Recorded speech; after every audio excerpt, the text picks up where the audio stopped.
on, boxing fans? You're watching Saved by the Bell podcast. If you're new to our channel, subscribe, like this video, and make sure you share this video. You're watching Chow Sports with my co-host, Dark Side of the Moon. On today's episode, we're going to be talking about the up-and-coming event, February 22nd, the biggest boxing card in history. The biggest. But before we get into that, we're going to be talking about the recap over the weekend with Jack Catterall and Arnold Barboza. We're going to be talking about a quick recap of the top-ranked card, Valentine's Fight Night. Absolute madness. Before I get into this episode, Darkside, how you doing? What's going on? Talk to us. Doing great, actually. You know, we had quite a fantastic weekend of boxing this weekend, which we're going to go into. And this coming weekend, we got, in my opinion, the best card there's ever been. I've never seen such a ram-packed card with so many top-level fighters on it. So we're in for one hell of a treat this weekend. But how you doing, my bro? You been keeping good? Yeah, I'm doing good, bro. I'm just staying out the way. It's cold out there, you know. I don't want to get hit with a virus or something, so I'm staying out the way. But other than that, I'm doing good, bro. Yeah, man. No further delay. Let's get into this episode. Let's talk about. Shall we talk about Top Rank? Get them out of the way. The Yankees. Get the Yankees out of the way. Yeah. All right, cool. Let's talk about Top Rank's event, Valentine's Fight Night. You know what? I'm not gonna lie to you. First of all, I gotta say I was pretty impressed by Top Rank's card. We don't normally see Americans put on a big card. We don't normally see Americans put on a great number of talent under one banner, one card. It's not really the case. You might get a good main event, a good co-main event, and the rest of the guys are absolute nobodies and absolute trash cans. So to see Top Rank follow in the formula of the Riyadh season, Turkey Al Sheikh, that's how you know the competition is on fire right now. And Top Rank saying, yo, we need to up our game. And they definitely up their game. Even though Top Rank, it was the event, it was a lot of prospects from America. Even though it was a lot of prospects, but it's a lot of future superstars. So that's what made this fight great. I mean, this card great. I mean, where should we even start? Let me start with Nico Ali Welsh, just quickly and briefly. I'm not going to talk about his card. I'm just going to talk about Nico Ali Welsh. Damn, second fight of the night. I mean, he's basically in the prelims. What's going on there? The grandson of Muhammad Ali is on the prelims. What is going on here? And it's not like this is his first fight, second fight. He's had a lot of fights. And for him, I don't know what's going on. Is it because they don't rate him as a boxer? Is it because you don't have the fan base? Like, I don't know what it is, but clearly, if you're Muhammad Ali's grandson, you should have that VIP pass, and you could go into certain doors if you wanted to. But I guess that's not the case. I guess they don't rate him over there. I don't know what's going on. Quickly, just give me your thoughts on Nico Ali Welsh, because damn, on the prelims, Muhammad Ali's grandson, what's going on there? Yeah, it was a bit of a strange one, to be honest. I do somewhat agree with you. Like, with a name like that, when you're Muhammad Ali's grandson, you would expect them to be on the main card, not like the prelims and stuff. But you know what? I think they're kind of showing him somewhat a good lesson, because I believe that you should have to earn your way to get onto those, onto the bigger parts of the main card of the show and stuff like that. You've got to earn your way. Now, his career's been a bit sort of up and down, if you know what I mean, with his most recent performance. I think it's one of them ones. Look, he's a good fighter, but he's not going to be the level that Muhammad Ali was. And I think you can look at many fighters and see the same sort of thing, where you got Chris Eubank Jr. as a prime example, not living up to the legacy of what his father did. You got Ricky Hatton's son, Campbell Hatton. You can clearly see, you know, he could even improve a lot and become better, but he's not going to be as good as Ricky Hatton was. And I think that's just a trait. People just expect the sons and, cousins and nephews and grandsons to all be as good as their superior legend fathers and stuff. But that's just not always the case. And I think we're seeing another example of that now. My final thoughts on Nico Ali Welsh is he's a good fighter, but he's not elite. There's holes in his game, and they will get exposed as time goes on if he doesn't fix them. You know what? That's a perfect summary. I couldn't have summed it up better than that. That was a perfect summary. Anyways, let's get on to the actual episode. Let's talk about the fights on the Top Rank Valentine's Fight Night. Let's kickstart things off with Jared Anderson. He went up against a guy called Marios Calais. This fight was supposed to be a warm-up fight for Anderson to come back, because we saw what happened in Anderson's last fight. He got absolutely battered by the boogeyman of boxing, Martin Bakole. And for you to be a cocky guy, for you to be a guy that's got a lot of slick talk, and then to go out like that against Martin Bakole, damn, it's damaging to your name. Yeah. You have to come back against an opponent that you think, you know what, he's decent enough, but I'm going to take him out with ease. But we didn't see that in this fight. The fight itself, let's kickstart things off with this. He came in at his heaviest, 206.5 pounds. That's his heaviest. I don't know what the game plan was there. In the fight, he looked tired. He looked like he didn't want to be there. He was throwing shots just for the sake of throwing shots. Unnecessary punches were getting thrown. For what reason? I don't know what. Maybe he thought in his mind that he was better than Mario Calais, and he thought he could get him out of there with pretty much ease. Maybe Anderson underestimated Marios Calais. Maybe that was the case. Or maybe he was just gun shy. He was just shy to let those rocket launchers fly, because, listen, when you get smashed to pieces by someone, it messes up your confidence. Yeah. So you always have that in your mind. Oh shit! If I let my hands fly, imagine if he clips me the same way Martin Bakole clipped me. Exactly. So it's always playing on your mind that, damn, I need to be easy here. I need to be careful here. But anyways, I don't know, man. I'm even look at the last round. Mario Calais was absolutely peppering up Jared Anderson. I reckon if that fight was to go on another 20 seconds, the fight would have been called off. Yeah, the referee would have jumped in and said, nah, man, you're getting mashed up here. But listen, give me your thoughts on Jared Anderson's performance, and yeah, man, let the people know what's going on. Well, my opinion is I've actually watched the fight back now, like the full fight, not just the highlights. And there's a few things that I notice here. Going forward, he seems to be quite good, but his problem is defensively. He kept making rookie mistakes, like he would go backwards in a straight line. If you know anything about boxing, that's a big no-no in the fundamentals of boxing. You never go backwards in a straight line. You always dip and slip to the side, never in a straight line, because if you go backwards in a straight line and you get caught with a shot, you're more off balance, and it's easier to get dropped. I did notice that he got clipped with a fantastic counter shot in the first round by Marios Calais. Yeah. And that's a telltale sign for me that his defense is not very good. Now, anybody can get clipped with a shot, but if you keep making the same sort of mistakes, and I did notice not just in the last round, but there was a few other rounds where he got clipped with a couple of shots.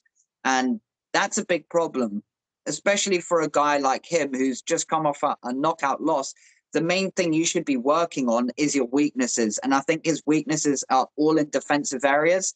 Look, he's a very young fighter. He's only 25 years old. It's not the end of his career taking one knockout loss.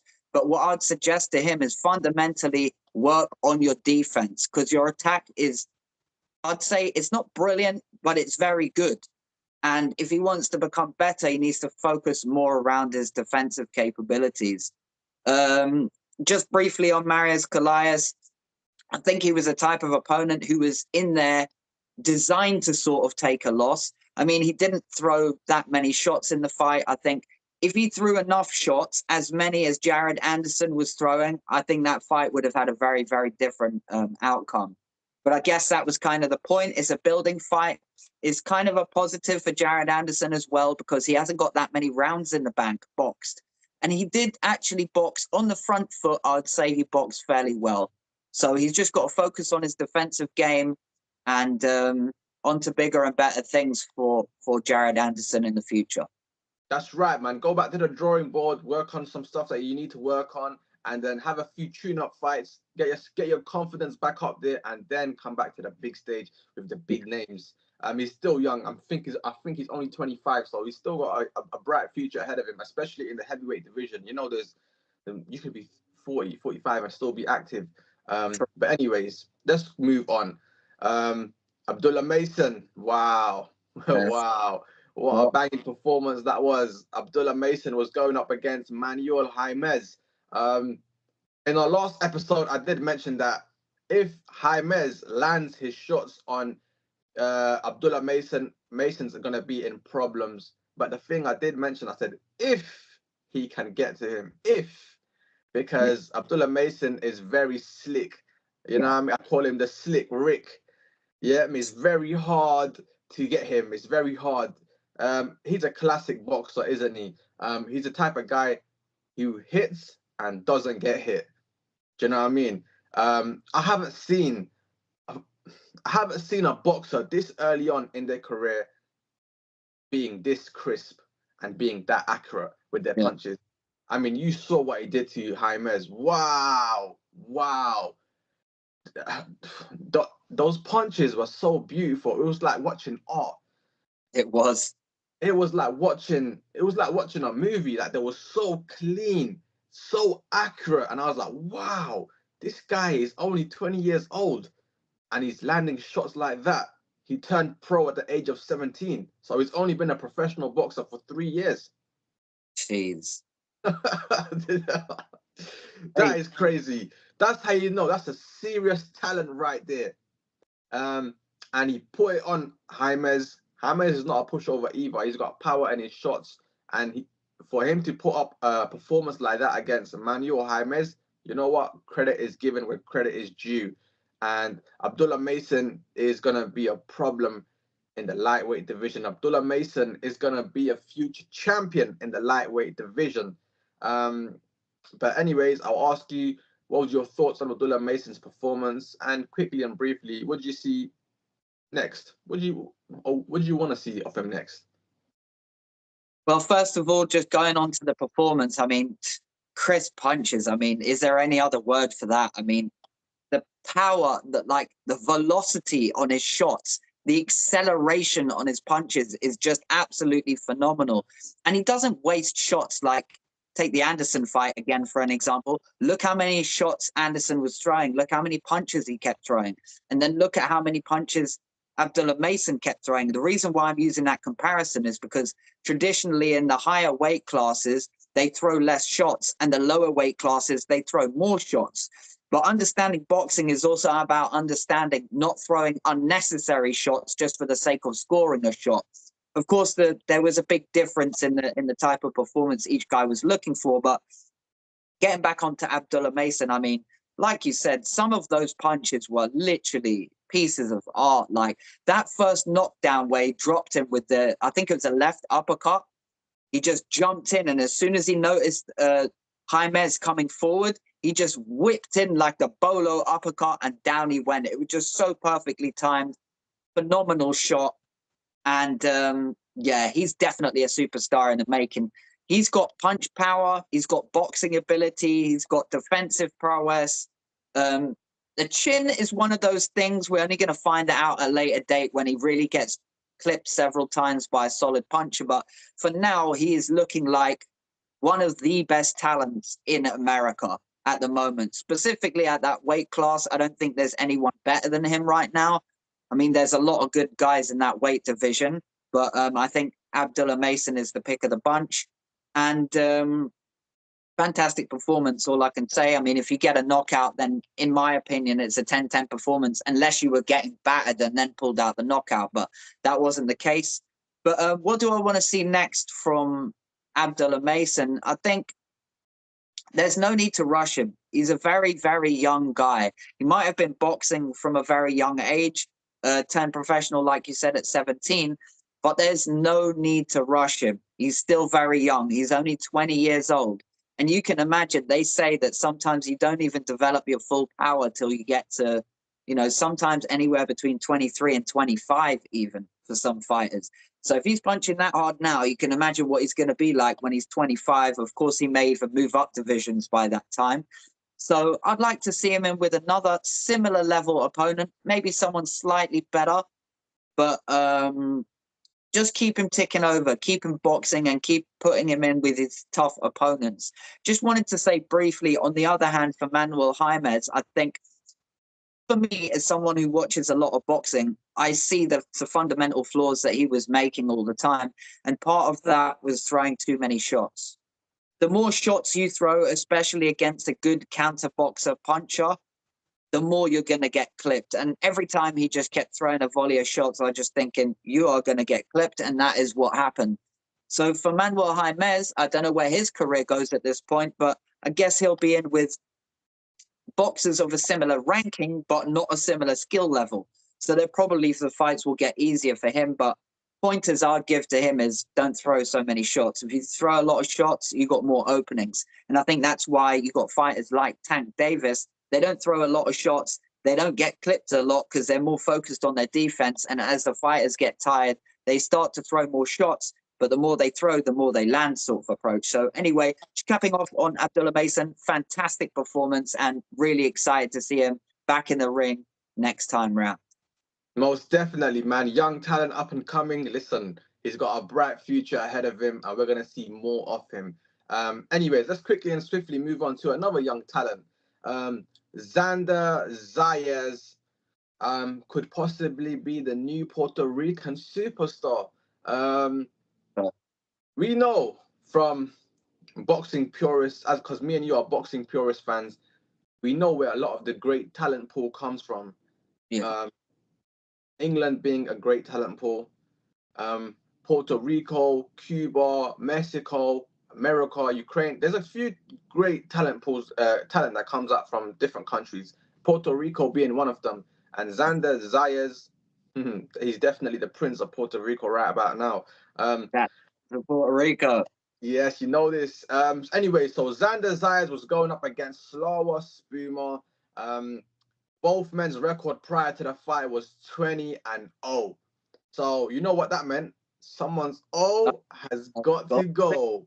Yes. You know what I mean? And we love that kind of fight. It's always exciting because everybody wants to keep their record similar to Floyd Mayweather. I mean, when someone says someone's O's got to go, it just brings me back to the Mayweather era, because every single fight that he was in, they kept saying his O has to go. Yeah. His O has to go. And this is kind of so I'm just giving you a little context to the fans so they can understand what we mean by someone's O has got to go. Anyways, let's get on to the fight itself. Xander Zayas, listen, first of all, I want to say one thing. Age plays a big difference in the sport of boxing. This is not golf. This is not table tennis. This is not snooker. This is not darts. This is boxing, combat skills, taking blows to the head. This is physical, very, very physical. And age plays a difference in this fight. And we saw exactly the evidence of that in the fight. We saw the evidence of the age difference between these guys. I think the age difference was what, 10 years. Xander Zayas being 22 and Slava Spuma being 32 or 33. Yeah. But anyways, yeah, a 10-year age gap. And the junior middleweight division, yeah. I always say as well, the lighter the division is, the younger the fighters are. Yeah. The heavier the division is, the older the fighters are. It only makes sense because when you're in a light division, you need to be agile, you need to be quick on your feet, fast hands, quick movement, and it just makes sense. Anyway, let's get on to the fight itself. Xander Zayas proved that he's a name to be reckoned with. Xander Zayas was too fast, too quick, too strong, too agile, front-footed. Listen, name it, you name it, he did it. Yeah. From the time where Slava Spuma has got Roy Jones Jr. in his corner, from the time Slava Spuma has Roy Jones Jr. as his trainer, and he still lost the fight, damn, homie.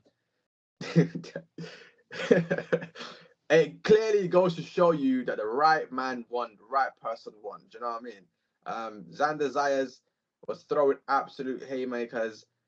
Maybe a few of them didn't land, a few of them did. It was a bit of a hit and miss.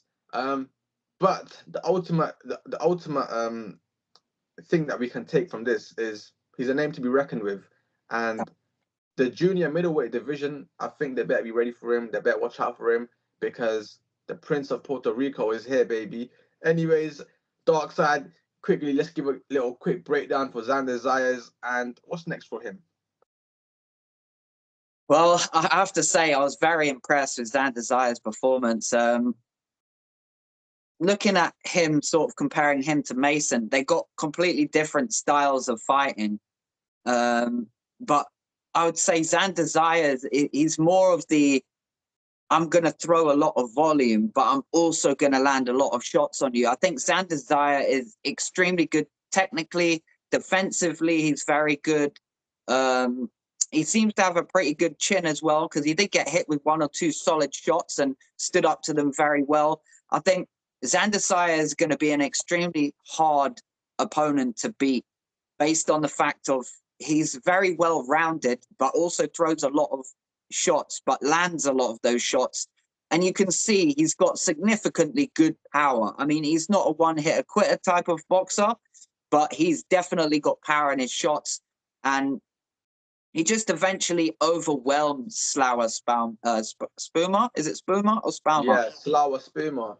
Slauer Spuma eventually overwhelmed him. And I think that was also somewhat of the age factor playing the difference. I think when you're 32, you're almost at the end of your career for that kind of division, anywhere from 32 to 35. Most people retire in that division. So I think the age factor definitely played some part in that fight. But I think even if they were the same age, I think it would be the same result, because I just think Xander Zayas definitely, he's going to be a future world champion again. I do think he's a superstar. He's going to be the main superstar, I believe, out of Puerto Rico.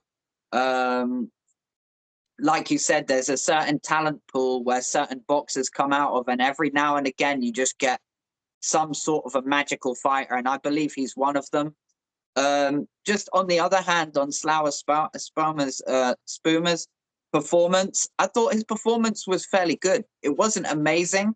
It wasn't terrible, but it was okay. He did what he could do until he couldn't do anymore. And I think, I forget which round it was, but the final round, when Xander Zayas was just putting the work on him, he just had no response. And I think even the ref and even me are watching the fight, are just like, ref, you got to call this off now, because it's gone from a competitive or somewhat competitive fight to a fight where one guy's just getting pummeled in the face and not really defending himself. He's just taking a load of shots. And I thought it was really a good call by the referee in the end. Some may say it's a bit of a soft stoppage, but in my personal opinion, and especially with the recent passing of John Cooney and many others in our sport, we don't want to lose any more boxers or anyone involved in the sport of boxing. So I think we can stop that by stopping fighters taking unnecessary punishment.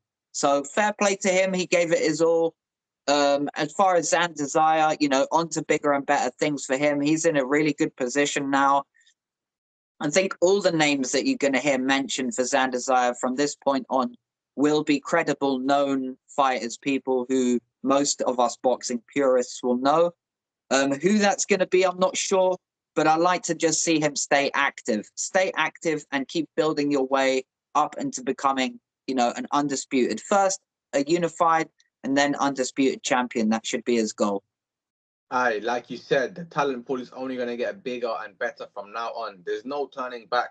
Once you've hit a certain level, you can't go back. For Xander Zayas, yeah, there's no returning.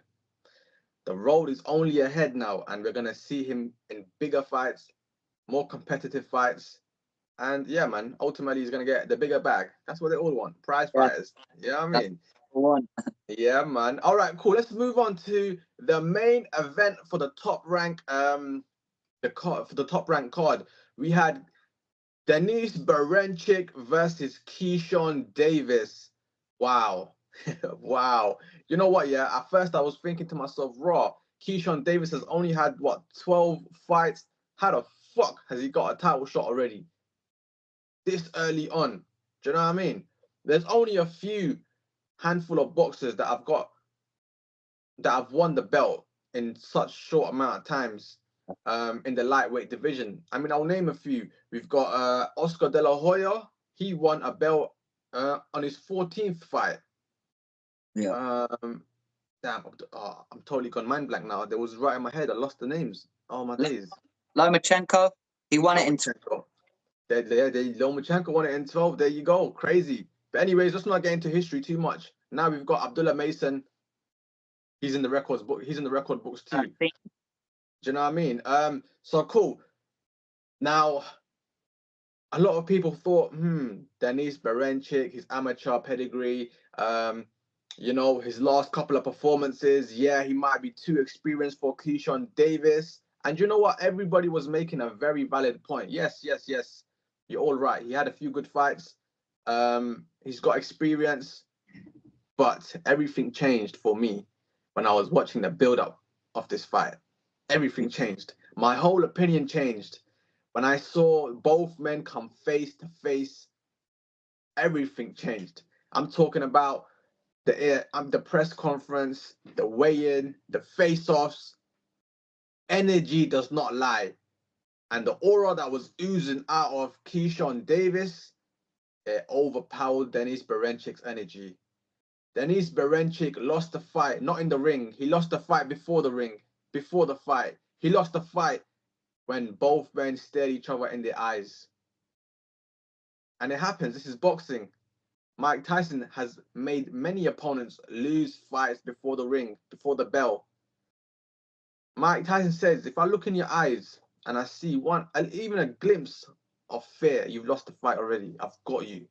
And that's exactly what happened in this fight. Denis Berenchik has not come across an opponent like Keyshawn Davis. Right. He has never ever come across a guy who's trash talking. Keyshawn Davis was grabbing his belt at every opportunity. Every opportunity, if you go back and watch the clips, every opportunity, Keyshawn Davis was grabbing his belt, saying, "Give it to me. This is my belt. I'm taking it off you. I'm taking it off you." And what was Denis Berenchik doing? Fuck all. He was doing nothing. Listen, bruv. Energy don't lie. Denis Berenchik lost the fight before the belt even kicked off. And I knew from those clips and from the build-up of that fight, I said, yeah, this guy's lost the fight. He don't want it. He's not on it. He don't want the smoke. Let's get on to the fight itself. You saw what happened. You saw what happened.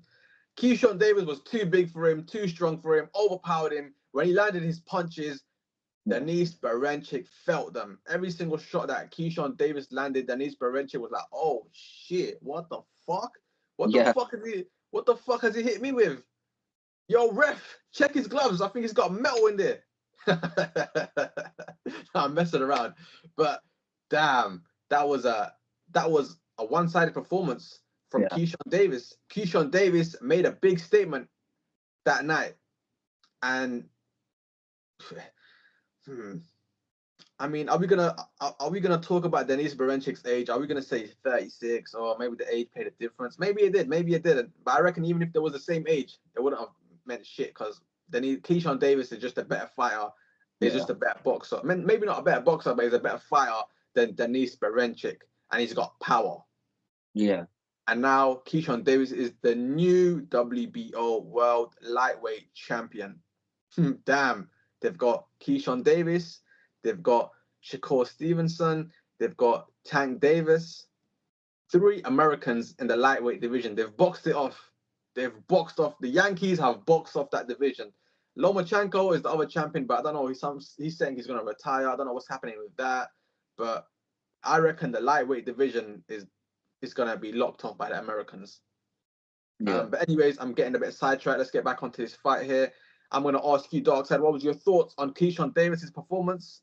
And yeah, man, just give us a little something. Yeah, a little something on the fight. Yeah, no, I do agree with you. Like, boxing is as much mental as it is physical. If your mind is not in the right place, then you're probably likely going to already lose a fight. So I do agree with you on that. Age factor, 36. I mean, how old is Keyshawn? I forget how He's old. 25. Is he 25? Yeah. Yeah. So I would say that the age probably did play a bit of a factor in this fight. However, I do also think, like you said, if they were the same age, it wouldn't have made no difference. I just think I want to talk about Keyshawn first. So let's start with Keyshawn. I thought Keyshawn did very well. He threw his shots. He was defensively sound. dropped Baranchyk twice, I think once early with a body shot and then once to end the fight with another body shot right at the end. And overall, fantastic performance from Keyshawn. Writes his names in the history book because he's done it in 13 fights. And like you said, there's only a select few people who've managed to do it in such a short period of time. So fantastic performance from Keyshawn Davis. I think Matchroom will be, kicking themselves now because he was a Matchroom fighter at one point and now top-ranked fighter, and he's doing extremely well now being a world champion. So Matchroom will be kicking themselves from that. But I think Keyshawn Davis is in a great position now being a world champion. I hear Teofimo Lopez is calling him out. He's obviously one of the other champions in the division. I think we'll see that fight at some point. We're going to see that fight between Teofimo and Keyshawn Davis. But I think, on the other hand, Baranchyk, I have to be honest, I didn't think it was a good performance from him at all. I don't know what the reasons for that is. Maybe it's a mental thing. Maybe it's an age thing. Maybe he's gun shy because he knows that Keyshawn could really punch and doesn't want to get clipped by a good shot. But I just think Baranchyk's performance was poor. It was not something for him to be proud of. It wasn't a good performance at all. But yeah, for Baranchyk, I mean, where does he go from now? I mean, he was undefeated, then he became world champion. He's only held the belt for one fight.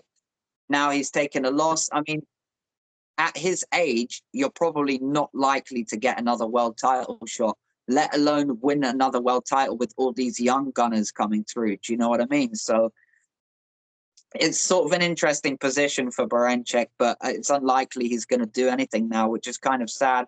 But if he wants to continue boxing, again, it's back to the drawing board. It's going to have 2 or 3 fights, build yourself back up and see where you're at. Just lastly on Keyshawn, I thought excellent performance.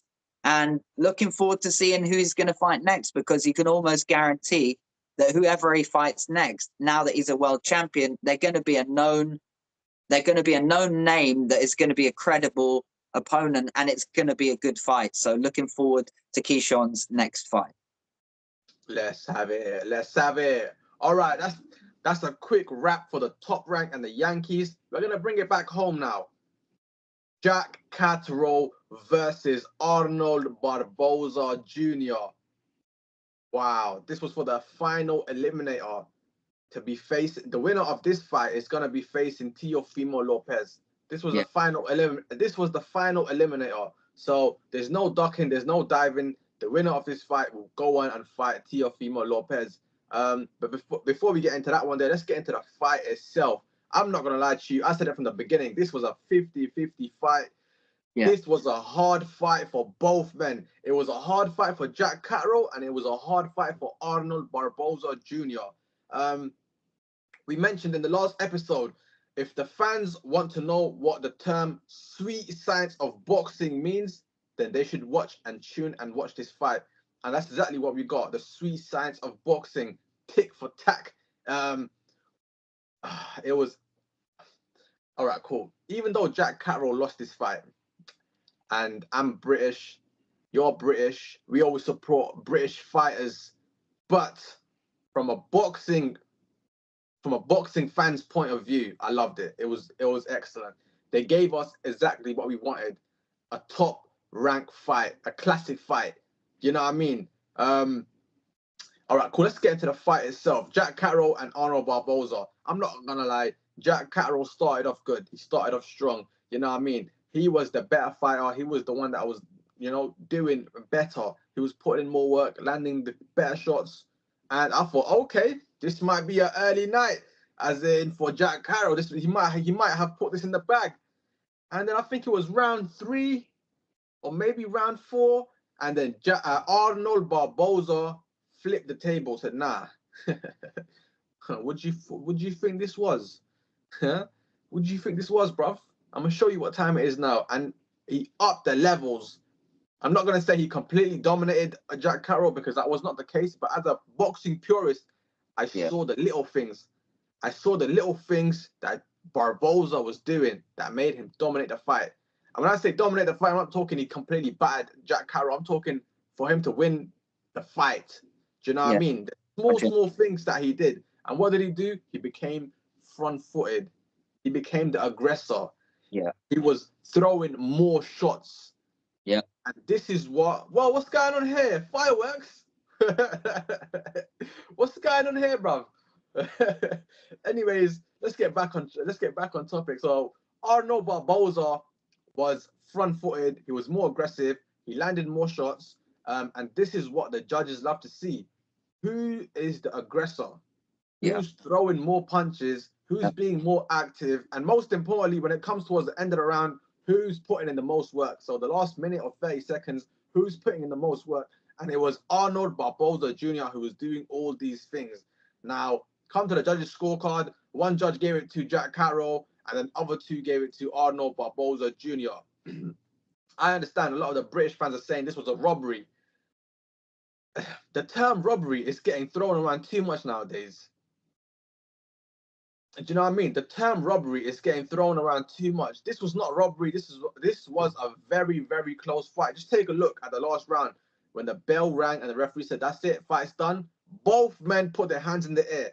Jack Carroll put his hands in the air, and Arnold Barboza jumped on the ropes and said, "Yeah, I got this." That's how you know this fight was so close. Both men believed that they won the fight, and ultimately, Arnold Barboza Jr. did the more work for him to pull off this fight. You have to understand, we had home advantage. Jack Carroll is from England, Britain. We had home advantage. So Arnold Barboza Jr. is coming to our home turf and he's fighting on our home turf. He's the guy at disadvantage. But clearly, he did enough to pull off the fight in Britain. Do you know what I mean? And credit to Arnold Barboza Jr. Big him up. You know, credit is given where it's due. And now Arnold Barboza Jr. will be facing Teofimo Lopez. But that's for the future. Let's stick to what's happening now. Dark Side, talk to us. What do you reckon of the performance from Jack Carroll? What do you reckon of the fight between him and Barboza? Talk to us. Break it down for us. Well, I thought it was what we kind of expected, what we talked on the podcast in last week's episode, where we talked about how this is going to be like the sweet science. It's going to be a technical chess match. That's exactly what we got. I want to start with Barboza's first. I think Barboza's, he gets all the credit he deserves. In my opinion, he did deserve to win the fight.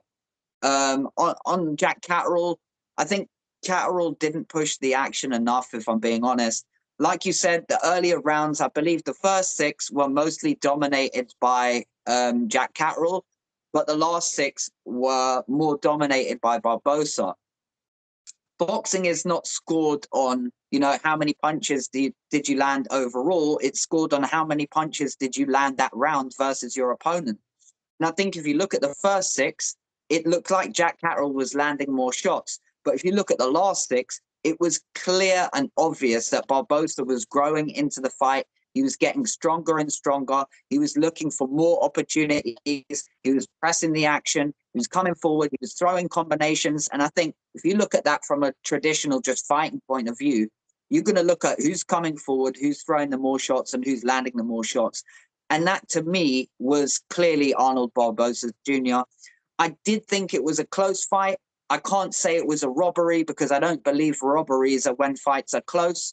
I think if they would have given it as a draw or even as a Jack Carroll win, I wouldn't have argued with either of those results or the Barbozas Jr. because I just thought it was so close, it was really hard to split. And it just depends on each individual's personal preference. Who's looking for someone who's looking for more counter shots, or who's looking for someone who comes forward and throws more volume. And it just so happened that night, the judges were looking for someone who comes forward and throws more volume. And that was Barbozas Jr. So deserved win from Barbozas Jr. On to the Teofimo fight next. For Barbozas, for Jack Carroll, it's a bit sad because I believe he should have been crowned an undisputed world champion, having that fight against Josh Taylor. And now he's built himself up to the point where not only has he rematched and beaten Josh Taylor, but now he's in a position where, he had the opportunity to become the next in line for a title shot, and he's lost that opportunity. So sad times for Jack Carroll. but it's back to the drawing board and see if he can come back in, let's say, another 3 fights or so. We'll see if he can get another title eliminator position. Yeah. But for that, we'll have to wait and see what happens. Yes, most definitely. We have to wait and see what's next for Jack Catterall. I still believe he's got more in him. I still believe he can come back stronger and better. As we've seen of evidence before in the past, he always comes back better and stronger. But anyway, that's a wrap of the weekend. The weekend is done. We've done a quick wrap of the weekend, and now we're going to be talking about the big one. All right, cool. Boxing fans, we're going to be talking about the upcoming week now, February 22nd, the biggest card in history, the biggest card that I know of since I was born, since I've become a boxing fan. This event is called the Last Crescendo. Put some respect on the name. We've got Joshua Buatsi versus Callum Smith. We've got Zhilei Zhang versus Agit Kabayel. We've got Carlos Adames versus Hamzah Sheeraz. We've got Virgil Ortiz versus Israil Madrimov. We've got Shakur Stevenson versus Floyd Schofield. And we've got the main event attraction, artur beterbiev versus Dmitry bivol rematch for the undisputed world light heavyweight championship. Don't forget Joseph Parker and Daniel Dubois. That's how you know this card is crazy, because you mentioned all them amazing fighters and still managed to forget that one fight. Which just shows how amazing the card is. Damn. And we've got, like my guy Darkside said, we've got Daniel Dubois versus Joseph Parker, IBF world heavyweight championship fight. That's crazy. That's how you know this event is so big. I've mentioned this before and I'll say it again. This event is the Super Bowl of boxing. Yeah, if you are a casual boxing fan, this is the equivalent of a World Cup. All right, I might have pushed it a bit too far, but yeah. But anyways, with no further delay, we're going to get into each fight, give you our predictions, break down the fight for you guys. And if you guys agree, let us know in the comment section. If you don't agree, let us know in the comment section also. Before we get into it, subscribe to our channel, like this video, and most importantly, share this video. We really appreciate it. Saved by the Bell podcast. We don't kiss ass nobody. We don't sugarcoat nothing. We keep it real. Anyways, let's get into the Last Crescendo breakdown and predictions. First of all, before we kick things off, I want to say every single fight on this card is easily a headline event. Yeah. That is crazy. Every single fight on this event is easily their own headline show. If there was wherever they are, you know what I mean? Easily this is a headline event for each fight, each card on this event. It's absolutely madness. And imagine having all that talent just crammed into one event. This is a mega event. Me and you, we had a talk last year. We said, I wonder how they're gonna top off last year in this year, because last year was crazy. Yeah. And we asked ourselves, how are they gonna do it? And boy, they've slapped us right in the face. Like, this is how we're gonna do it. Oh shit. Savior of boxing, the man of boxing, the face of boxing, Turkey Al Sheikh has made this happen. Riyadh season. Crazy. But let's get into it. Joshua Buatsi versus Callum Smith. This is the opening bout for the main card. There's 2 more fights that are prelims, but I'm telling you, it's not even worth even looking into. One guy's got 2 wins, and he's going up against a guy who's got 42 losses. So it's not even worth mentioning those guys. Let's just get onto the main card. So I'll say it again. Joshua Buatsi versus Callum Smith is the opening bout for the main event card. Wow. Buatsi versus Smith. This is easily an 0-2 sellout. Easily. And for these guys to be kicking things off as a prelim. Whoa. Anyways, it goes to show you how big of an event this is. Let's get into the fight itself. Joshua Buatsi versus Callum Smith. This is a serious one. This is a serious fight. This is a 50-50 fight. If, and there's a big if, This is a 50-50 fight only if Callum Smith comes in 100% ready. Yeah. Now, the question that I ask you and the question that I ask myself is, what Callum Smith are we going to get on this night? Good question. Is it going to be Callum Smith who's coming and who's ready for war and he's going to give it to Buatsi? Or is it Callum Smith gone past his time? And maybe it's Joshua Buatsi's time.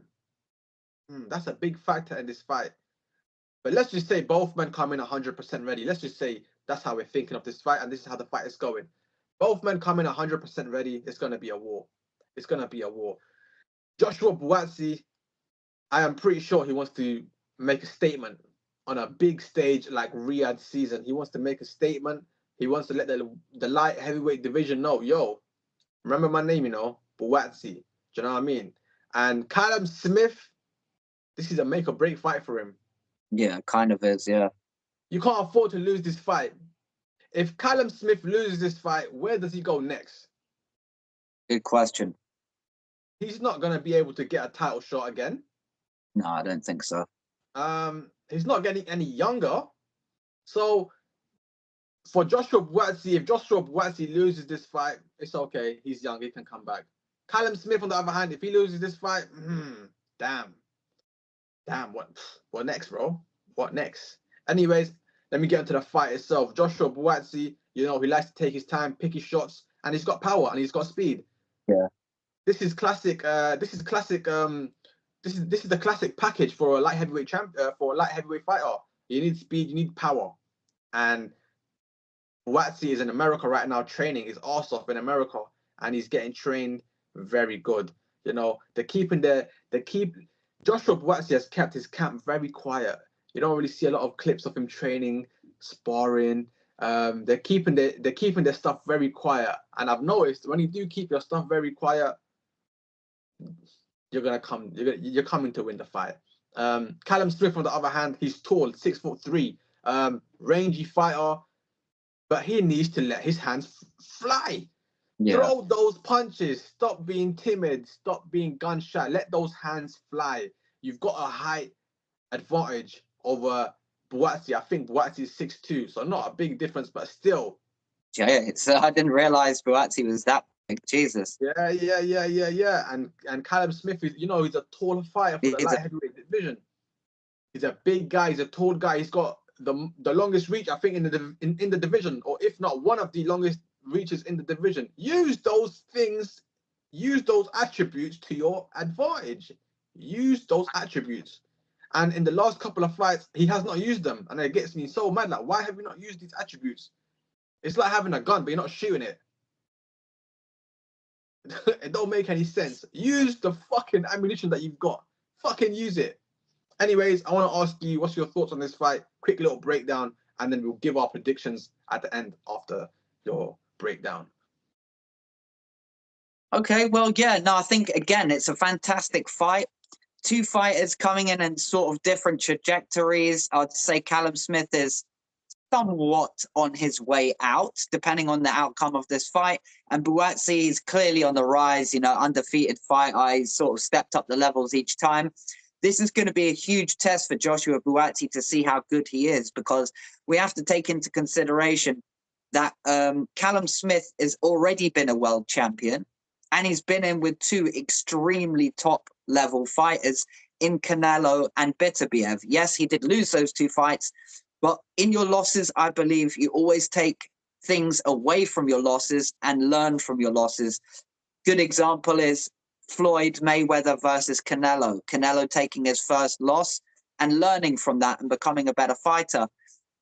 But looking at their two styles, I would say, like you said, Buatsi is, he's probably the more technical of the two. He holds power. He's good defensively as well.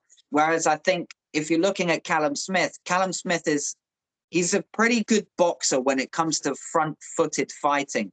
But when it comes to defense, just go and look at that fight he had against Beterbiev. His defense was pretty bad. Like, if you know anything about boxing, especially against a big puncher, you do not sit yourself on the ropes and just take shots and hope for the best. You duck, you slip, you weave, you move, you circle out, you re-establish the center of the ring, and you just keep repeating that process. But Callum Smith is defensively not great. And I think if there is any chance that Buatsi can win this fight, I think it's going to be through Callum Smith's defensive instabilities, I'm going to call it. However, Callum Smith is a big guy, a tall guy. He's got power. He's very rangy. And if he just, like you said, throws a lot of shots out there, it's likely that he can do very well. Is he going to beat Joshua Buatsi? I'm not so sure. But when you have power, you've always got a chance. But if I want to give my prediction now on the fight, I am predicting Joshua Buatsi to get a win on unanimous decision. Because I think that Buatsi is, the way he fights is, he's very technical. He's got power, but he's not going to stop you with a punch. It's normally a barrage of punches that normally gets people out there. And I think he can stop Callum Smith, but I think it's more likely to go to a points decision. What's your prediction on this fight? You know what? Yeah, I have got that exact same prediction as you. Joshua Buatsi to win on a points-based decision. And one point as well, you mentioned the fact that when he went up against Beterbiev, when Beterbiev stuck it on him, he crumbled. And I believe if Joshua Buatsi sticks it on Callum Smith, he will crumble. He's not very good defensively. When you stick it on him, he don't know what to do. He don't know how to respond.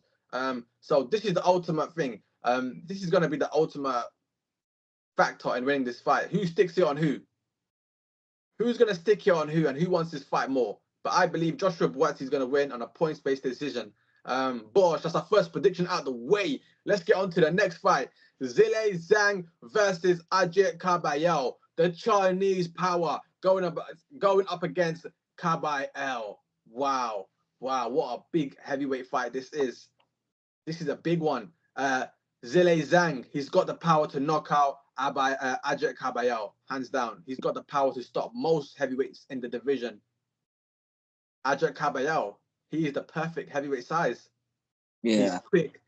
He's quick for a heavyweight. He's fast for a heavyweight. He's got speed. He also has power. Maybe not as much as a Zhilei Zhang, but he holds power too. This is heavyweight boxing. One punch can change the outcome of the whole fight.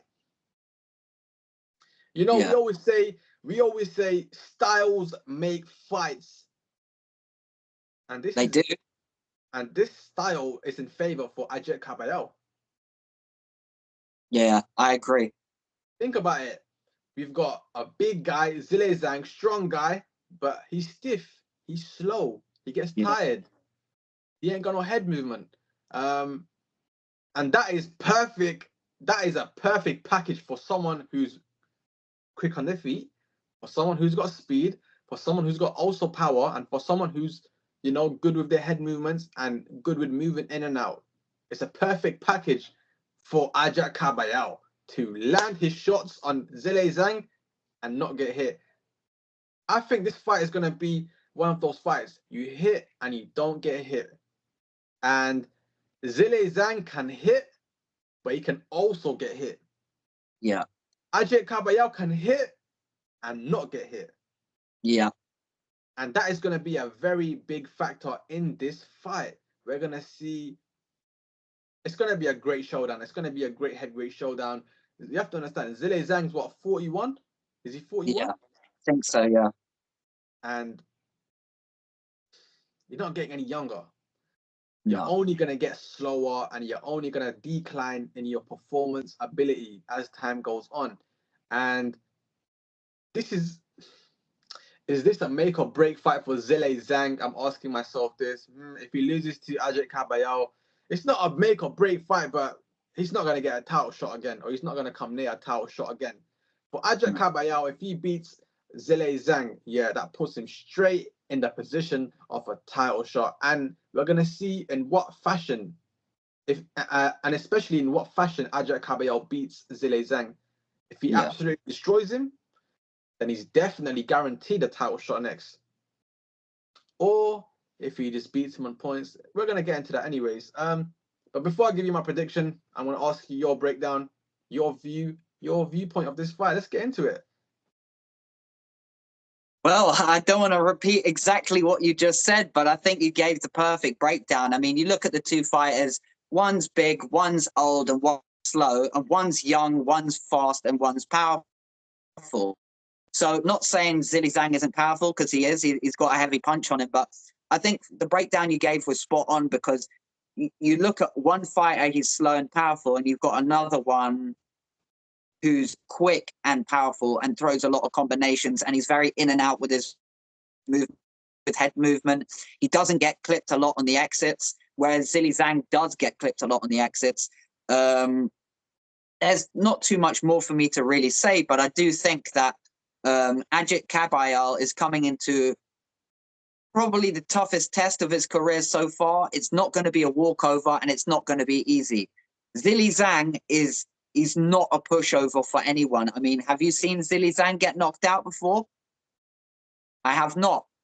So that tells me that it's going to be extremely hard for Agit Kabayel to win by knockout. I'm not saying it can't happen, and I think if it was going to happen, it'll be more or less like an accumulation of multiple damaging shots, and the ref just jumps in and stops it. But if I have to give my prediction, the prediction I'm going for is a unanimous points victory for Agit Kabayel, because I just think he has all the advantages in his favor. Maybe outside of reach, I think he's probably got everything else, reach and weight, because, Zhang is a heavy dude. But I think it's going to be very interesting to see what happens. But yeah, final prediction is unanimous points decision for Agit Kabayel. What's your prediction, bro? Hey, I'm going the exact same way as you. Agit Kabayel to win on a points-based decision. I do believe Agit Kabayel has all the attributes to beat Zhilei Zhang on a points-based decision. 100%, hands down, he's got all the attributes to beat Zhilei Zhang on points. Knocking him out, I don't know, Zhilei Zhang is a big man, you know what I mean? If Wilder couldn't put down Zhilei Zhang, then who's Agit Kabayel to put down Zhilei Zhang, you know what I mean? But yes, that's our prediction for the second fight. Anyways, let's move on. We've got Carlos Adames versus Hamzah Sheeraz. Whoa. This is for, if I'm not mistaken, was it the WBO World Middleweight belt? Is that right? Yeah, I think you're right, yeah. Okay, because there's so much fights going on right now. My brain's going, it's like it's on fire right now. I don't know what's going on where, bro. You know what I mean? So anyways, if I'm not mistaken, this is for the WBO belt. Actually, wait there 1 minute. Wait there 1 minute. We don't want to give the fans wrong information. That's one thing we're not going to do. We're not going to give people the wrong information. So quickly and briefly, while I'm here, I'm going to quickly look at what belt it is. I'm sorry. Very, very sorry, man. Yeah, this is for the WBC. Give good information. Yes, man. Yes, I'm sorry, man. This is for the WBC World Middleweight Championship. Wow. Carlos Adames versus Hamzah Sheeraz. While I'm at it, let me just give you the records. Carlos Adames, 24 wins, 18 of those coming via knockout, 1 loss. Hamzah Sheeraz, 21 wins, 17 knockouts on his resume with no losses. Now, if you take a look at both men's records, knockout percentage is pretty even. Both men have got the power to put you to sleep. Carlos Adames has got the power to hurt you. I think every punch that Carlos Adames throws, he is with bad intention. Every punch, whether it's a body shot, a head shot, he's going to hurt you. He's coming to fight. He's coming to go to war. Hamzah Sheeraz, classic, beautiful boxing from Hamzah Sheeraz. He takes his times. He picks you out. He breaks you down slowly. Do you know what I mean? And if he sees a mistake, best believe you are going to pay for that mistake. Yeah. Hamzah Sheeraz has the height advantage. He has the reach advantage. He also has power. Damn. This is a recipe for success. Carlos Adames versus Hamzah Sheeraz. This is an absolute great fight. We're going to see what Hamzah Sheeraz is made of. We're going to see if Hamzah Sheeraz can take a punch from Carlos Adames, because Hamzah Sheeraz, he hasn't really got tested for his chin resistance as of yet. And maybe in this fight, we'll see if he's got the chin or not. I mean, it's all good having all the attributes, but if you ain't got a chin, damn, that's a recipe for disaster. Definitely. I like Hamzah Sheeraz. You know, he's one of our own. We've got to support one of our own before we go anywhere else. Carlos Adames is a great opponent. He's the current WBC world middleweight champion for a reason. True. This is a very, very interesting one. But before I give you my predictions, I want to hear your breakdown and give me your prediction too. Yeah, now this fight, again, like all the fights on the card, they're so 50-50. It's so hard to know who to sort of pick. Who do you want to pick to be, you know, the one who you think is going to win? I think you look at the fighters, you look at their records, you look at their style of fighting as well. Carlos Adames, very come forward type of fighter, throws lots of shots, lots of combinations. Hamzah Sheeraz doesn't throw as many shots. He's more of a shot picker. He likes to pick his shots out, uses his rangy jab, that piston jab that he has. And he's quite technical. I would say he's not the best when it comes to defensively, although he is fairly good defensively. But coming forward, I think that is one of his sort of best attributes because of the range and the power that he holds. I think it's going to be an absolutely excellent fight between these two guys. I think there is a high chance of a knockout in this fight because both guys hold significant punching power. I think, if I'm being honest, I think that I'm going to be a little bit biased here, and I'll tell you why. This fight is such a 50-50 fight that I can't really pick who I think is going to win. And based on that fact, I'm just going to go with the Brit this time. Okay. I'm going to say I think Hamzah Sheeraz will probably get the victory. I think he's almost kind of reminds me in a sense like a bit of a David Benavidez. He's not the type of puncher who will normally hit you with one punch and just knock you out. He more breaks you down, hits you with multiple shots, although he does have many knockouts where he has hit people with one shot and knocked them out. But I'm going to go with a Hamzah Sheeraz victory on points.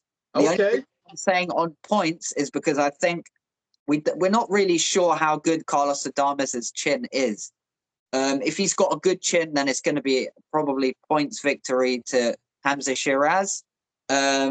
If it's got weak chin resistance, then we could see a knockout from Hamzah Sheeraz. But on the other hand, I am saying this, it's a 50-50 fight, and I would not be surprised to see either a unanimous points win for Carlos Adames or a knockout victory for Carlos Adames.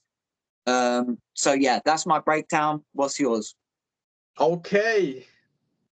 I'm gonna differ. I'm gonna agree with your prediction, but I'm gonna differ just a little bit. I believe this is my prediction for the Carlos Adames versus Hamzah Sheeraz fight. I believe Hamzah Sheeraz will knock out Carlos Adames in this fight. I believe it's either going to be a KO or a TKO decision, and I'll tell you why. Hamzah Sheeraz is coming to show the world. This is his time to show the world. Yes, he showed Britain what he's about, but this is his opportunity to show the world what he's about. This fight will make him go into superstar status.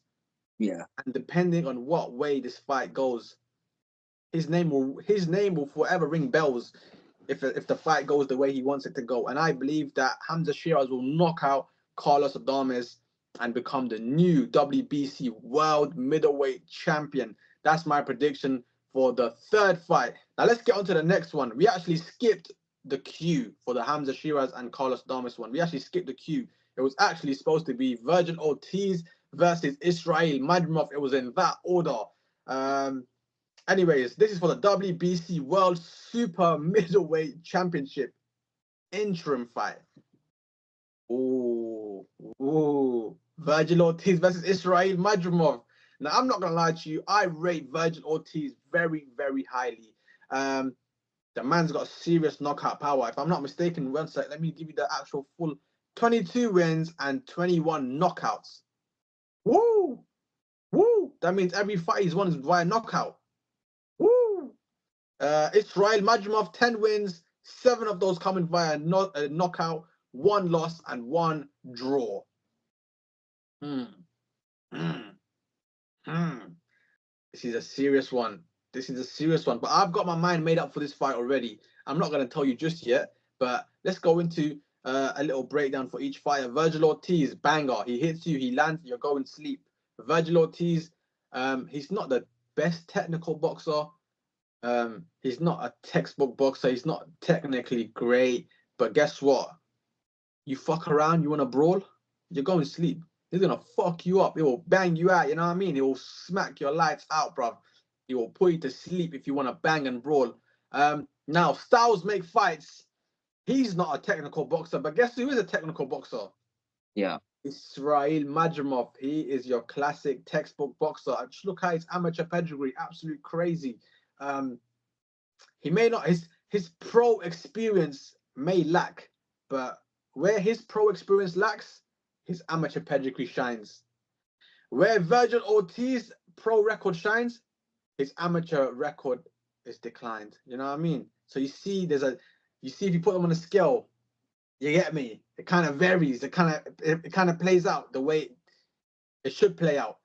Whoa, whoa. This is a serious one. This is a serious one. You know, this is a serious one. Before I give you my prediction, I got my mind made up already. I have my mind made up already, but I want to hear your thoughts on this fight. Quick breakdown, get me, and then give us your prediction. Yeah, quick breakdown on the fight. Very similar to what you said in a sense. I mean, it's clear who's the puncher in this fight. I mean, that's not really debatable. We've seen Madrimov fight quite a number of times now, and he is more of a technical fighter. He's not looking to try and knock you out and try and stop you, whereas Virgil Ortiz is. He's not looking to try and go through no overtime. He's not playing no games. He just wants to get in there, knock you out as quick as possible, and get out of the ring. So it's going to be that classic boxer puncher versus technical fighter sort of a scrap. So it's going to be interesting. Can Madrimov avoid all of Virgil Ortiz's big shots? And can Virgil Ortiz land enough shots on Madrimov while he's dipping and slipping and ducking and diving and moving out the way of shots and countering? That is the question. We've seen Madrimov take a loss. His only loss of his career was to Terence Crawford. Terence Crawford being what I would consider quite a technical fighter, but he's more of a shot picker, whereas his style varies quite differently to Madrimov's, who's also very technical, but he's more like a mover. He's a technical mover. He keeps moving all the time, lots of head movement and stuff like that. And I just think Virgil Ortiz is somewhat a similar style to a Terence Crawford. I think the styles are very, very similar. The only difference is Crawford was moving up in weight to go to that fight, whereas Virgil Ortiz is naturally at that weight for that fight. I think it's going to be very difficult for Madrimov to keep Virgil Ortiz off of him for the full 12-round duration. And giving my prediction on this, I think you already know what I'm going to say. My prediction is that Virgil Ortiz will probably get to and knock out Madrimov. Not sure what round. I think it's possible that it will be a fairly late stoppage if that is going to be the case. Unless Madrimov has a steel chin, I think Virgil Ortiz will get to him and knock him out. But that's my prediction. What's your prediction? Damn, so far so great, so far so even. My prediction for this fight is also similar to yours. I mean, not similar, it's the same as yours. I believe Virgil Ortiz will knock out Israil Madrimov, whether it's a TKO decision or whether it's a KO decision. I believe Israil Madrimov will get knocked out by Virgil Ortiz, and Virgil Ortiz will become the interim champ. Anyways, let's move on now. So we've got that out of the way. Let's get on to the next one. Shakur Stevenson versus Floyd Schofield. This is for the WBC World Lightweight Championship. Woo! Shakur Stevenson's record 22 wins, 10 of those coming via knockout. Floyd Schofield 18 wins, 12 of those coming via knockout. You know what this means? Sure. You know what this means? Someone's O has got to go. Yes. both men's records are undefeated. Both of them are undefeated, and I feel like this fight has been played down a little bit. Because if you look at this from a boxing purist point, WBC World Lightweight Championships on the line. Serious. And they're both American, so whoever wins, the belt's going back to America anyway. It's an undefeated. Someone's always got to go. Both men are undefeated. So you've got a world title, a WBC World Lightweight Championship on the line. Someone's always got to go. This is a banging fight. How can people downplay this? How can people not put some respect on this? This is a very good fight. Now, Shakur Stevenson, technically brilliant. You know what I mean? People say his style of fighting is the running away style. He runs away in the ring. Listen, this is boxing. This is not BKFC. Yeah, this is boxing. You hit and you don't get hit. Exactly. You go to any amateur boxing club and they will teach you this. You hit and you don't get hit. You go to any amateur boxing club, they don't teach you, oh yeah, hit and get hit, and then throw back and get hit, and then throw back. And no, it's hit and you don't get hit. And this is Shakur Stevenson's style. And of course, over the years, this method of boxing has slowly died away, because now you see so many boxers getting hit and throwing punches. This technique of of hitting and not getting hit has kind of lost its way. And I feel like Shakur Stevenson is one of the best boxers out there that can hit and not get hit in the world. So call it what you want. Call it running away. Call it being scared. This is chess, not checkers. Yeah. And while you guys are playing checkers, Shakur Stevenson's playing chess. Do you know what I mean? Anyway, let's move on to Floyd Schofield. You know what? He's technically also good. Yeah. Not as great as Shakur Stevenson, but he's technically also good. And guess what? He holds power with his technicality. Who holds the more power out of these two? Floyd Schofield. Yeah. Who has a higher chance of knocking his opponent out? Floyd Schofield. Schofield, yeah. Who is most likely to win this fight on a points-based decision? Shakur Stevenson. Yeah. So you see, this is a great fight. This is a boxer versus brawler. Do you know what I mean? This is a great fight. I'm not going to lie to you. I'm excited for this fight. I rate both men highly. I rate Shakur Stevenson a little bit more higher than Floyd Schofield, maybe because of his name, maybe because of his his social media presence. I have criticized him in the past. I have criticized him in the past for not standing and banging, but that's not everyone's style. Yeah, exactly. You know what I mean? Not everyone's a banger. Not everyone's looking for knockouts. And I have to always remind myself, boxing is a sport of science. Sometimes you have to enjoy the knockouts. Sometimes you have to enjoy the full distance fights. Yep. Sometimes you have to enjoy the counter punchers, the body snatchers, the headhunters, the all-rounders. There's so many different types of talent in this sport. So you have to appreciate all talent. Anyways, I'm waffling on a bit. Let me get into the fight itself. This is a great fight. Both men, I feel like they are pretty evenly matched. Records are pretty similar, not too far off. Knockout percentage is kind of there, you know what I mean? But before I give you my prediction, I want to hear your breakdown, and I want to hear your prediction, because I might go with a wild one on this. You know, I might go on a wild card of this. I might be risking it, but you know what? Let's go for it. All right, my bro. Well, my opinion on the fight is, like you said, it's a clash of styles. Again, you've got one guy who's clearly the obvious puncher of the two in Schofield, and you got the obvious pure boxer in Shakur Stevenson. Just want to get back to that point that you said about his style, and a lot of people say it's running away. Would people say Muhammad Ali used to run away when he was boxing on the back foot? I don't think they would. And I'm using that as an example because Muhammad Ali is one of the greatest boxers our sport has ever seen. And people wouldn't say he was running away. So I think that whole stigma of, oh, you're running away, we need to get rid of that out of boxing. What I will say is, because Shakur is not a massive puncher, it plays an effect into him getting a lot more points decisions.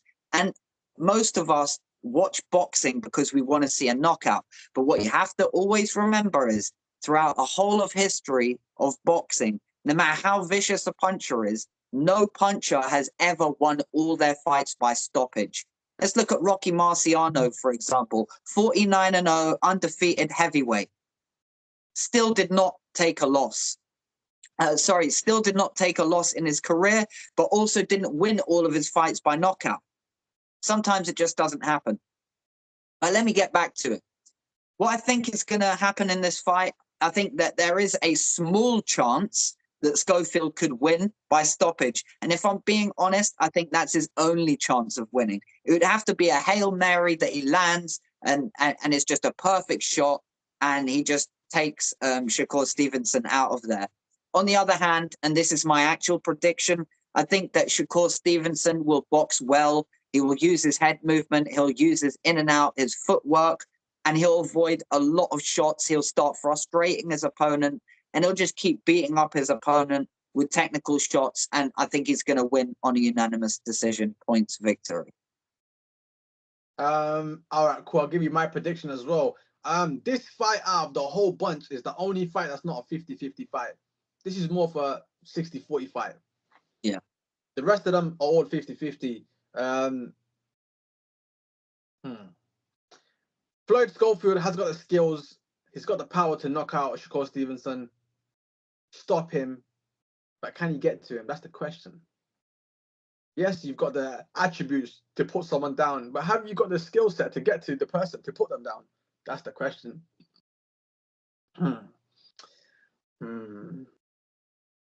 I'm going with Shakur Stevenson to win on a points-based decision because I believe he's at a stage where he don't need to knock people out. He's at a place where he can just win fights on points. His name itself is big enough. He don't need to knock people out to get his name elevated. His name is big enough. His skill set is great enough to beat someone on a points-based decision. Do you know what I mean? And I think he knows that. And I think his record says that as well. So my prediction for this fight is Shakur Stevenson to win on a points-based decision. Do you know what I mean? So far, we've been similar, bro. So far, every single, I mean. All right, cool. This one, I think we're going to be similar as well. Yeah. Similar as well. You know what's coming up next? Co-main event. The co-main event for February 22nd, the last crescendo. We've got a heavyweight bout. Daniel Dubois versus Joseph Parker for the IBF World Heavyweight Championship. Woo! Woo! Big fight. Let me read you out both men's records. Daniel Dubois, 22 wins, 21 knockouts, and 2 losses on his resume. Joseph Parker, 35 wins, 23 knockouts, and 3 losses on his resume. You know what, yeah? This is a banging fight. This is an absolute blockbuster of a fight. Wow. Wow.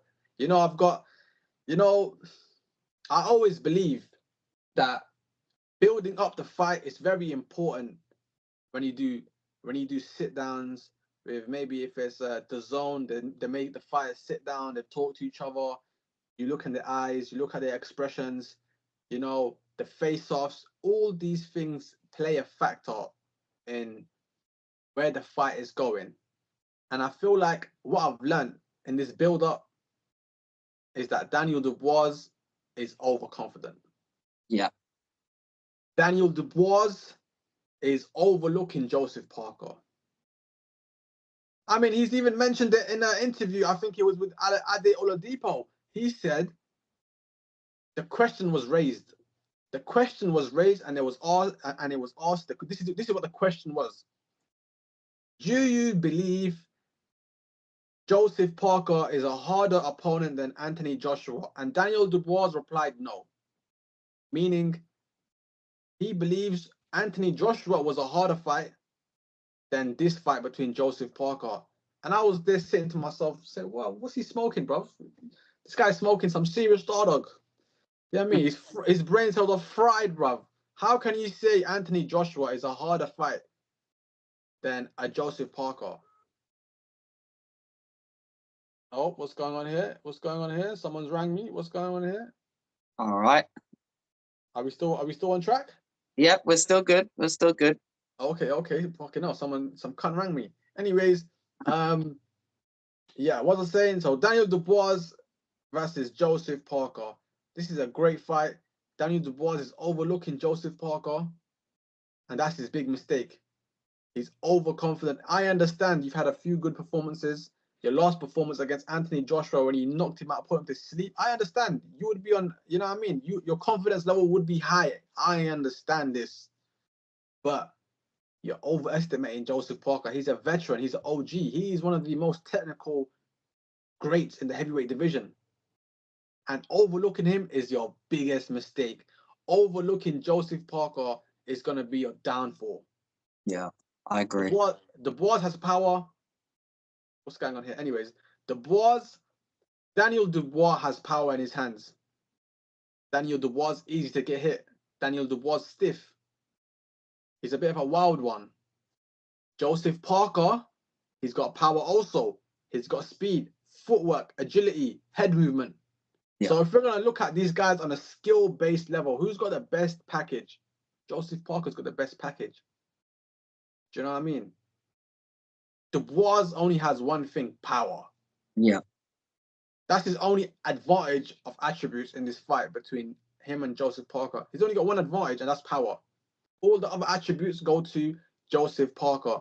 And that's just skill-based attributes, advantages that we're talking about. If we're talking about outside the ring, his attitude recently, I don't know, it's not been sitting right with me because Daniel Dubois it's not that guy. Daniel Dubois is a guy known to quit. When shit gets tough, he quits. You know what I mean? He's not built like that. I'm telling you, this is all a facade. This is all a facade. Yeah, he's got a few knockouts, but when you stick it on Daniel Dubois, I'm telling you, he's not built like that. I promise you. I'm telling you, if you stick it on Daniel Dubois, he's not built like that. He's not. He got knocked out by Joe Joyce. How does that make sense? That was with a jab. Joe Joyce. And then with Usyk. Usyk's not even a big hitter. Come on, man. Come on, man. Anyways, let me ask you a little quick breakdown. Tell us a little something about this fight. Give us a prediction as well. Yeah, man, it's a fantastic fight, in my opinion. I agree with a lot of what you just said there, including the fact that Daniel Dubois is overlooking Joseph Parker. You know, to be thinking about a fight ahead of the fight that you have already in front of you is a big mistake. I think the whole point about saying that Joseph Parker is not as hard a fight than Anthony Joshua is the wrong way of looking at boxing. Your next opponent is always your hardest challenge because you could potentially lose that one, whereas your previous fights you may have previously won. So looking at it like that is never a good thing to look at all. However, if I'm just breaking down the fight, I think you broke it down very, very well. You got one guy who's got power. You got one guy who has basically every other attribute, including the experience level. People have to remember that Joseph Parker was very, very young when he had that fight against AJ, and I believe that he's developed a lot now. I've been thinking this for quite some time now. I just think Joseph Parker is better in every area. Maybe not power, but everything else, I think Joseph Parker is the better fighter. And my prediction on the fight is I believe that Joseph Parker will win this fight on unanimous decision points victory. What's your prediction? Exactly same as yours. I believe Joseph Parker has got all the attributes. He's got way more experience. He's got way more knowledge than Daniel Dubois. And based on Daniel Dubois' attitude, based on his overconfidence, overlooking Joseph Parker, jumping in the ring with Usyk, saying, yeah, man, I want a rematch when you've got a fight with Joseph Parker confirmed. Exactly, stupid. Based on all those things, Joseph Parker is going to win this fight. Yeah. If I'm being honest, this is a 60-40 fight. 40% for Daniel Dubois and 60 to Joseph Parker. I'm hoping, you know what? I don't normally go against the Brits. But I hope Daniel Dubois gets knocked out. Yeah, teach him a good lesson. Yeah, because, you know, it's coming to a point where you used to be a shy boy, a quiet boy, never talk, and then all of a sudden your balls dropped, and now you're becoming cocky. You know what I Yeah. mean? And it don't really suit you because you're a pussy, really and truly. Remember that. You know what I mean? Anyways, enough of me talking that. I believe Joseph Parker will beat Daniel Dubois on a points-based decision. And maybe I'm being a bit biased because I'm an AJ fan, and he beat my guy AJ, so yeah, maybe that's why I want him to get smashed up, bro. You get me? Yeah, I mean, all right, cool. Let's get on to the main event card. Wow. Whoa, rematch. Whoa, you saw what happened in the first fight. There wasn't an undisputed light heavyweight champion for 25 years. And these men went out and put an absolute classic bout. It's going to go down in the Hall of Fames. Absolute great match. Do you know what I mean? Back and forth action. Beterbiev, bivol. Which way was it going? This was a 50-50 fight. You got the Beterbiev fans. You've got the bivol fans. The commentators, sports professionals. Everyone had their 2 pence to say in this fight. And guess what? So does Saved by the Bell podcast. We've got our say as well. Anyways, this is for the light heavyweight undisputed championship. WBC, WBO, IBF, and IBA world light heavyweight belts are on the line. This will be taking place in the AMB Arena in Riyadh, Saudi Arabia. Now, I don't know why it's taking place in the Riyadh, in the AMB arena, because the AMB arena only holds a capacity of 9,000. So I was a bit confused. I was like, hold on a minute. This is the biggest boxing event in history. This is the biggest boxing event in history, and you're only holding an arena of 9,000. How does that make any sense? Just take a look at every card, every fight that's on this card, and the arena only holds 9,000. Strange. If that was in Wembley, that would be a sellout, 100,000 plus. Yeah. Easily.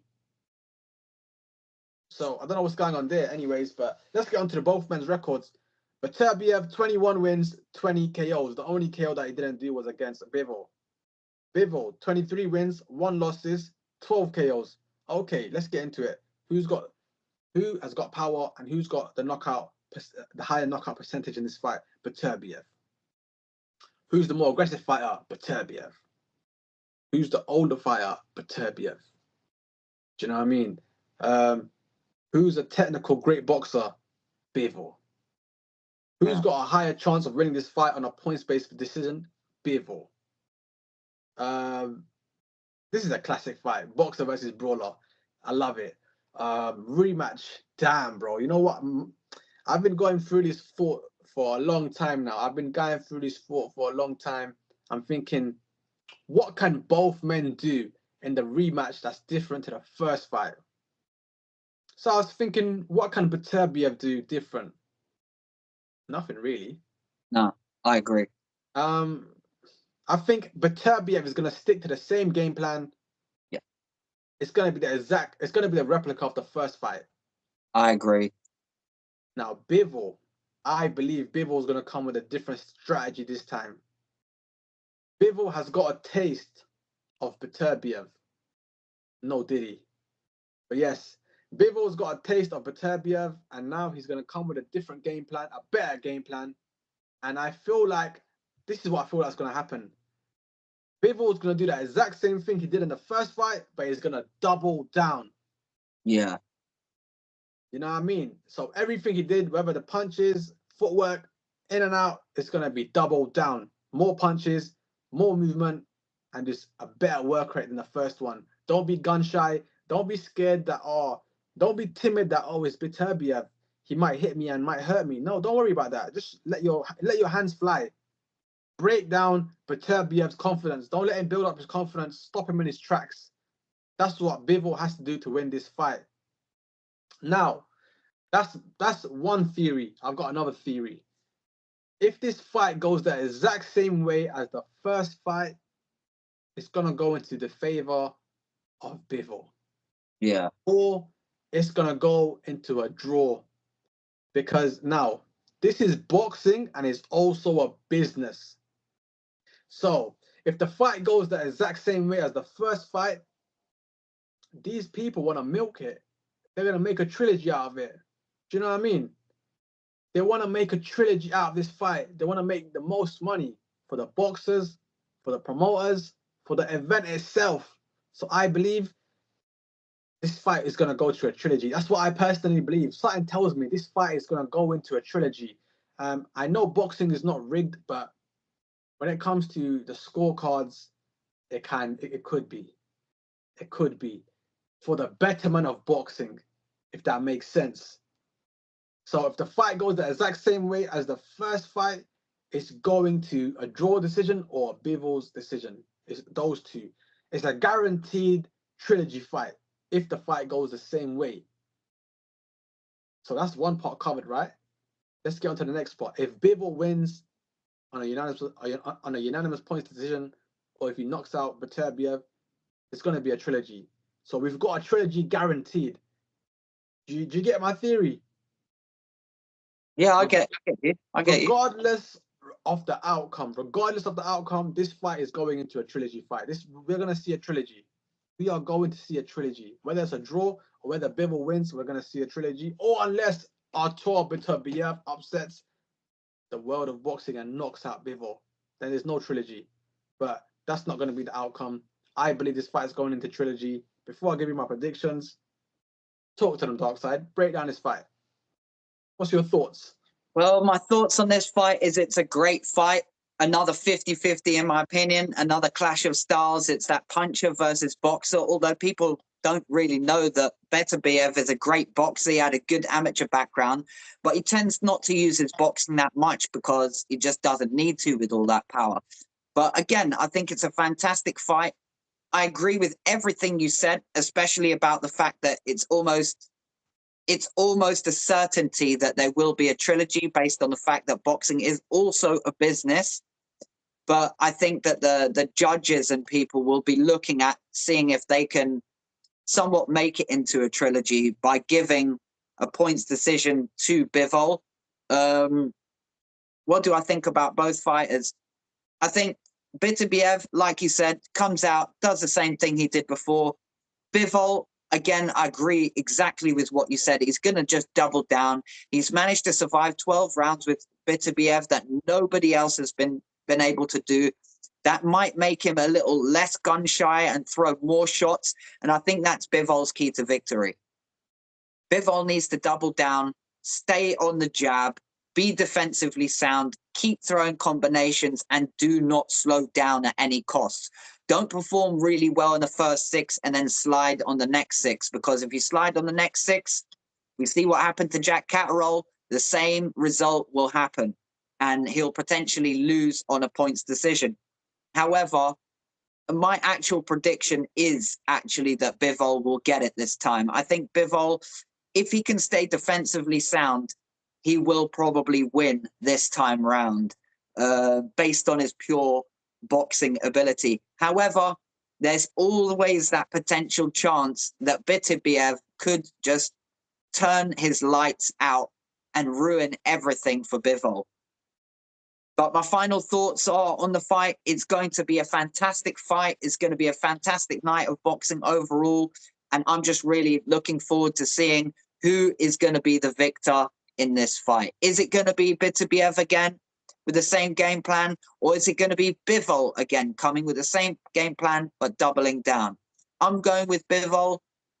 Again, who are you going with, my bro? I'm going to give you a little different answer on this one. So we've been basically near enough the same for every single fight on this card. On this last one, I'm going to go a bit different.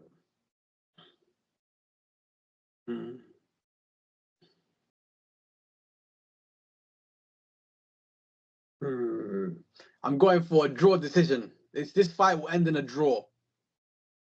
I was pushing towards Bivol's favor, but I believe the skill set, the matchmaking is too competitive. And if Bivol cannot beat Artur Beterbiev, satisfyingly, it's going to a draw decision. Now, the question that I ask myself is, can Bivol beat Beterbiev easily and satisfyingly?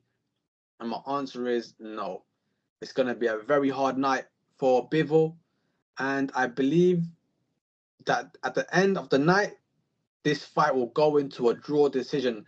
And I say this is the reason I say this. This is boxing, but it's also a business. Just imagine the storyline. First fight, Beterbiev won. Second fight's a draw. Oh my God, we must get a third fight. Do you know what I mean? You see where I'm kind of doing a conspiracy theory. But I believe this fight will go into a draw decision. That's my prediction for the fight between Beterbiev and Bivol. Draw decision. And there you have it, my peoples. Saved by the Bell podcast prediction for February 22nd, the biggest boxing event in history, the Super Bowl of boxing, the holy mecca of boxing. Riyadh is the new face of boxing. Now, peoples, if you guys have your own opinions and your own predictions, let us know in the comment section. Dark Side, you want to say anything else? No, not too much. Just enjoy this great weekend of action, and we'll be back to give you the recap on all of it first thing on Tuesday. You know this. And listen, peoples, like this video, share this video, and most importantly, subscribe to the Saved by the Bell podcast. Remember, Saved by D-A. Saved by the Bell. Anyways, that's me and Darkside out. We'll catch you lot on the rebound. Have a great week, and make sure you stay tuned this weekend, February 22nd, the biggest boxing card ever. If you're new to boxing, you better fall in love with boxing. And if you're old to boxing, well, sit back and enjoy. That's me and Darkside gone. Bosh. Peace.